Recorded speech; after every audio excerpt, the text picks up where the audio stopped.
Joe. So it is a start of another beautiful, beautiful day here in where am I? I think this place is called PJ Hoffmaster Campground, and boy, it's beautiful. You know, I think we're almost a week on the road now, and I gotta tell you, I love it. I love it.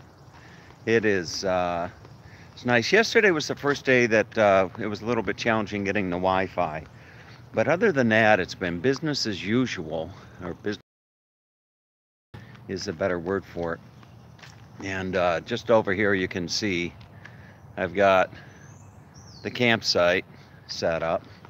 So state parks cost 30, what are they a night? This cost me $37 a night because I got the pull through. I got the pull through campsite.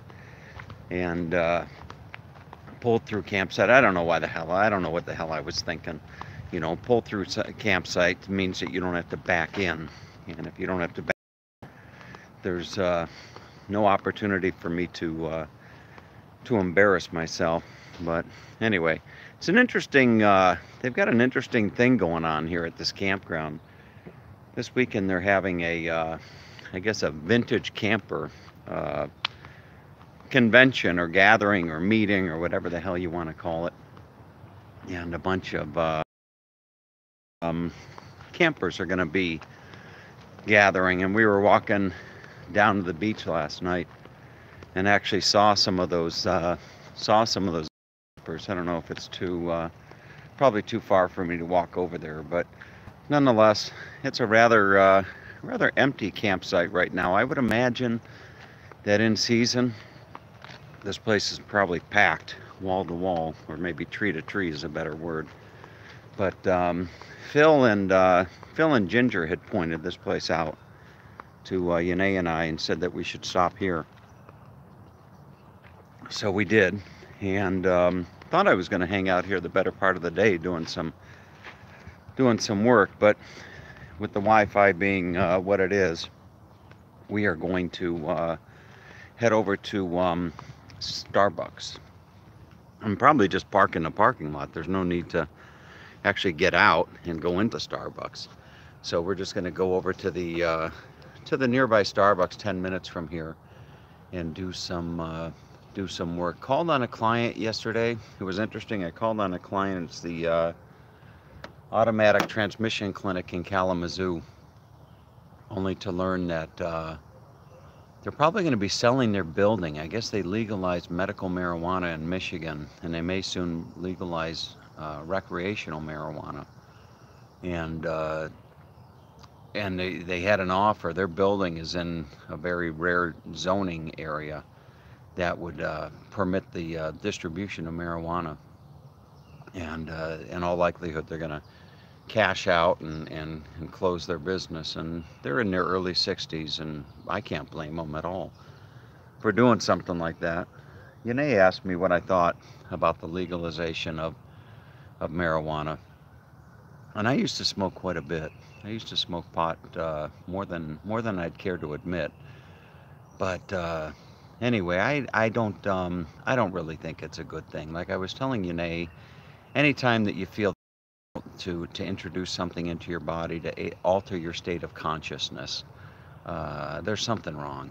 You know, if you're intentionally entering something into your body, like, you know, a glass of wine to relax. You know, I need some wine to relax. I need, you know, some whatever. If you're introducing you know, something into your body for the purpose of altering your state of consciousness, I don't think it's a good thing. Now, that's not to say that somebody like Todd, who is 210 Brewing, I think, give a shout out to 210 Brewing. There's nothing wrong with the moderate and responsible use of mind-altering substances, so to speak. You know, if you like the taste. But anyway, I don't want to go down that whole trail. So today we're going to go up to Traverse City. We're going to go up to Traverse City in northern Michigan, and get ready to cross the Upper Peninsula. The Upper Peninsula is something that I always wanted to see from a long time ago. I remember looking at pictures of the UP. I think that's what they call it, the UP. I remember looking at pictures of the UP and saying, "Really, is that in America?" So we're gonna go see the UP on our way up Traverse City. We're gonna stop at I think it's a national park of sand dunes, if I'm not mistaken.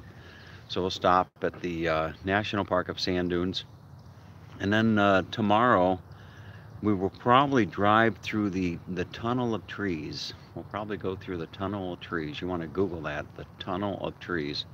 I've always wanted to go to Mackinac Island. Well, you should.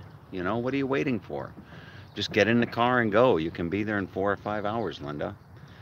Um, but I don't think that I'm going to take, because of our workload, I don't think I'm going to take Yanae to Mackinac Island.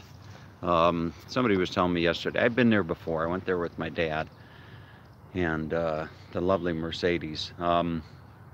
But I don't think I'm going to take Yanae there. It's pretty much an all-day thing, and we've got a workload of stuff that we need to get done. But I think somebody yesterday, I'm going to have to go back in the comments. I think it was Patty S. Patty S. sent a message. I think that family's got someplace up in the UP maybe where we could put our camper. So we'll see how that goes. But as the plan looks right now, we are going to be, as the plan looks at this moment, we are going to head, I want to arrive in Minneapolis on Sunday night and maybe spend 2 nights, Sunday, Monday, in Minneapolis. And Tuesday, start heading over to Mount Rushmore. And reach Mount Rushmore probably Tuesday or Wednesday.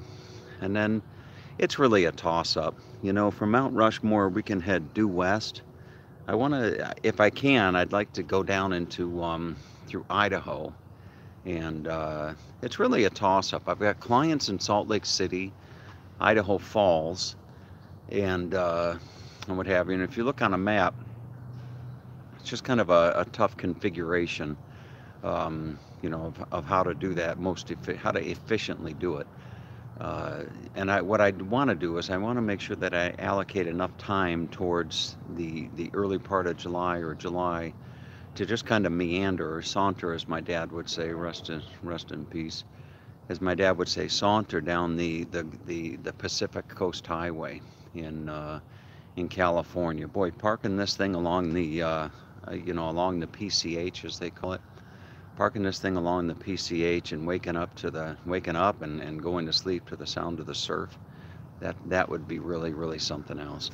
So, you know, the other thing that seeing how many people are following me right now, three people are live. The other thing that I'm finding is that I've got to be really careful with these pictures and these videos with Yanae. She can be sensitive sometimes, you know, as far as what I post. When I post stuff, I don't always think. I just kind of do it. I just kind of post, you know. I just post on you know, Facebook or YouTube or what have you, and I don't always give it you know, a lot of forethought. Never are my intentions malicious, so to speak, if that's the right word. Never are my intentions meant to be harmful or embarrassing, but you know, anyway. But got to be a little bit more conscientious of sweet Yanae. So, you know, when I started this trip, a lot of this trip, originally I thought this trip is, you know, in great part for Yanae to share this wonderful country and, you know, the wonderful people along the way with her. But as the miles go behind us, I'm realizing that, you know, the trip is every bit as much for me. It is just, you know, how can you beat this? You know, look at this. I know there's those of you out there this morning waking up and you're going into the 9 to 5 and your boss is going to ask you why you're 5 minutes late. You know, step into his office and, you know, this is my office here. Is that nice or what? You know, that's waking up to a really nice. So anyway, with all that being said, I'm gonna get on with my day and let all of you folks get on with your day as well. All right. Take good care. Bye bye.